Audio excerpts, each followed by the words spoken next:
All right, y'all, the National Writers Union is preparing to go to court on behalf of as many as 50 freelance writers who have not been paid by EBONY Media. They are collectively owed as much as $200,000. Ebony Magazine, Ebony.com, and JetMag.com, publications and websites that have informed many African Americans for decades, were bought nearly a year ago by the Texas-based black-owned Clearview Group. But some freelance writers have gone for more than a year without pay, creating severe financial hardship for them. Despite increasing news coverage of the failure to pay freelancers that they were owed, EBONY Media continued to host lavish events such as this Beverly Hills party for their Ebony Power 100. After writers began speaking out on Twitter with the hashtag EbonyOwes, the company issued a statement to NBC Black.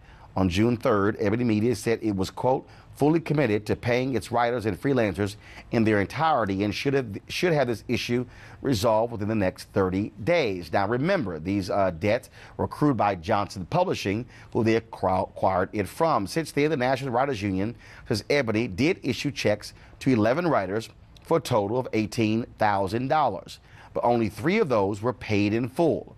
Joining us now to talk about this via Skype from New York is NWU President Larry Goldbetter.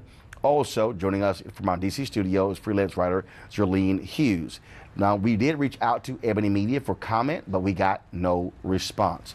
Let me start with you, Zerlene. First of all, how many pieces have you written and how much are you owed? So I wrote a total of 9 pieces over about 8 months for EBONY, and they ultimately paid me at early June. I was one of the only writers that they paid in full, but it still took 2 payments. There's still scores of writers, however, that have not been paid or received half or a third of payment. So there's still work that needs to be done. And again, and I have had contact and communications with one of the investors who actually was a part of this, promising that they were indeed going to pay everyone, but also saying that there were significant debts that accrued from Johnson Publishing. Before this company took the magazine over, what did you have to deal with JPC in trying to get paid? And what were they saying? My understanding is, so the Clearview took over a year ago in June 2016.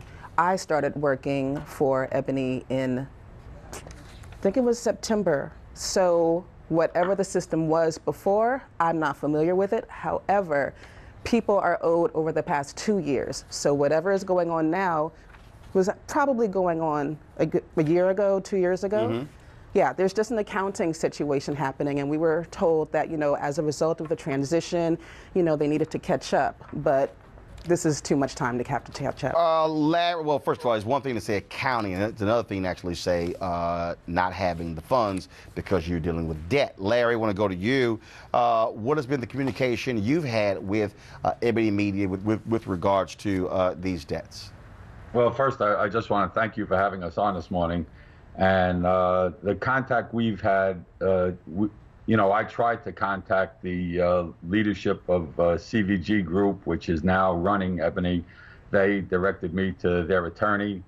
And, to be honest, I mean, she's a very competent person, but she only knows what they tell her. And they told her they were going to pay in 30 days, and that's what she told us, and it just wasn't true. Larry, I saw one tweet where I think someone tweeted from their Twitter feed that, well, the debt is really like $50,000, not $200,000. Well, the 30 writers that we represent are owed over $60,000, so that's just not true. We have the invoices, the unpaid invoices, and the contracts. So, and that's 30 out of 50. So the other 20, we don't know what those are because those writers haven't stepped forward yet. But we've been told the total is as high as $200,000. Now, the National Association of Black Journalists issued its 2017 Thumbs Down Award to Fox News and to EBONY Magazine. It's presented annually to an individual or organization for especially insensitive, racist, or stereotypical reporting, commentary, photography, or cartoon about the black community, or for engaging in practices at odds with the goals of NABJ. President Sarah Glover said this: "We take this award very seriously. It is our hope that the recipients would reevaluate their policies and procedures to ensure that they are following the highest journalistic and ethical standards. Zerlene, your thoughts on NABJ blasting Ebony and coming to the defense of these freelance writers? I'm really happy that they took a stand on behalf of the freelancers. Primarily, most of us are black journalists. There was just one white freelancer, and she actually got paid within 24 hours of blasting everyone on Twitter. So it's really helpful to have some backing both from NABJ and the National Writers Union. Darlene, do you have any idea if Ebony's actually profitable in this as you go through this journey? Do you know if they're profitable? We don't know. What we do see is on social media, their lavish parties, as you mentioned, Roland. Right. We see them having the Ebony Women Up event. We see Miss Linda Johnson, you know, decked out on Instagram and now blocking some of us who were, you know, trying to say, hey, what about us? So there's some money somewhere, and the bottom line is, you know, freelancing ain't free. Right. They owe money. Yeah. There's contracts that were out there, and we were being nice enough to, you know, keep writing, listen to the promises, say, okay, it's all right, but nothing. Well, I mean, I'll say this here. I mean, I know for a fact, even before this firm took over, JPC was having significant financial issues. Yeah. Significant. They ended up selling their building. They ended up downsizing a couple of times. But the reality is this here. Without writers, Larry, you don't have a magazine. You need writers writing cover stories. You need them writing pieces in the magazine. And so, and look, I freelanced before, and I can tell you as a freelance writer, when you're praying for that check to come in, the last thing you want is somebody stiffing you because you got bills to pay. Larry, you talked about some of these hardships. Share with us what you're hearing from some of these writers. Well, you know, first of all, you know, if CVG Group inherited debt from Johnson Publication, that's their deal. That's their business. Right. They can't write that off on the freelancers. That's not the freelancers' debt. And the issue is that freelancers just are not treated like workers. And, you know, we have no collective bargaining.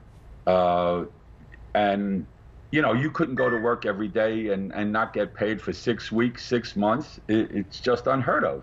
So that's why we were very active in establishing a law in New York, the Freelancers and Free Law. So it just went into effect in May. From now on, anybody who hires a freelancer in New York has to give them a written contract that includes payment within 30 days. And if they don't make good on that payment within 30 days, a whole escalating process starts that could cost them double, plus court costs. And you know, we have to fight for freelancers to really have an established safety net. And maybe this law in New York is the first step to winning workers' comp, unemployment insurance, all of that for freelancers. Like Zerlene said, freelancing ain't free.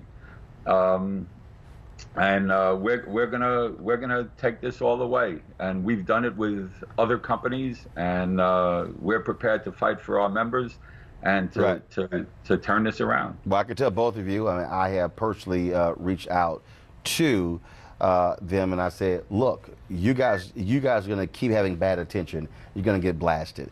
You need to pay folks. You need to be honest with folks. And the bottom line is not making promises. And again, if you can't fulfill those debts in the next 30 days, be honest with people and say, look, here's a payment plan or whatever. But ignoring folks' invoices and their phone calls and emails makes no sense to me. Zerlene, we appreciate it. Thanks a lot. Larry, go better. We appreciate it. Thanks a lot as well. Weekdays on TV One. I will never lie to you. Oh, my God. Roland Martin. He doesn't want to talk to us. He wants to ignore us. Uncensored. Hell no! That ain't gonna cut it, boo. Unapologetic. No, that is fundamentally false. You are wrong. Unfiltered. He wants an America where we all look alike.